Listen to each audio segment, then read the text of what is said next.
where everybody sits. I don't know why, but they always sit together like that. Maybe for comfortability or security. But it's a very bitter experience for me. I won't forget. What is the point of we attending madrasa 5 times a week, and we are memorizing Al-Quran Al-Kareem, we are being taught Akhlaq and other subjects in the madrasa, and our parents are Muslim and we pray. If that Salah, Islam does not reflect in our conduct, what's the essence? Now, on this particular occasion, there will be a noise from a segment of the class, and it happens every week like that. I will stop, I will caution them. They will stop, and I will carry on. After about 10 minutes, they will start again. What are they?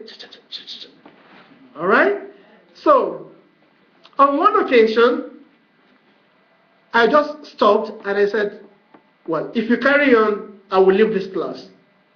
You know what? The Caucasians sitting, they are always in the front. They said, talk to your people at the back. Who are those people at the back? Muslims who follow the Quran.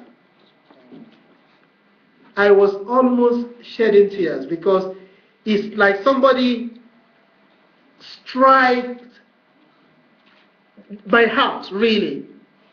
I looked at them with turban, caps, etc., beards, 5 times my own, and I wasn't very happy. I left them, I talked to them, I left them. Then on my way to Masjid, okay, I have gone, because we normally have like 2-3 Jamaat for Zuhr Asri, and they were going, I was coming. I met them, about 7 of them, group. Then I stopped them, and I told them a piece of my mind. It's not only disappointing to you, to your personality, or to me, but to what we represent. If a non-Muslim would tell me, talk to your people at the back, and actually they are my people. It's only that they are not my people that I could be proud of on that occasion. So what's the point? What's the essence? I talked to them, and subhanallah, I struck the right chord, because they were very remorseful and they never repeated it. They were in the first year. I monitored their progress till they graduated. They never repeated it.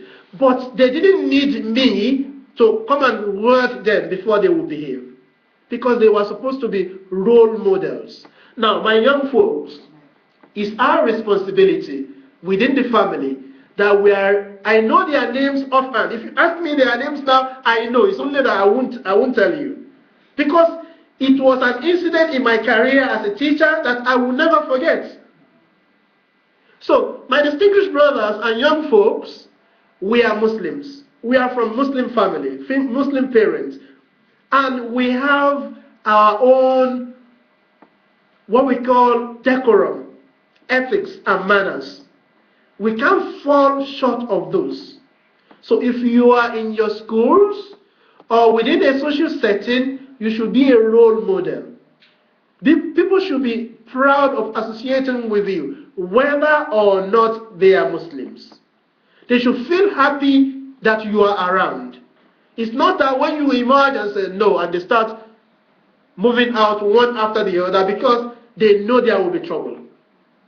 This is what Islam has come to preach. Peace. And whoever meets you should be able to observe that peace in you.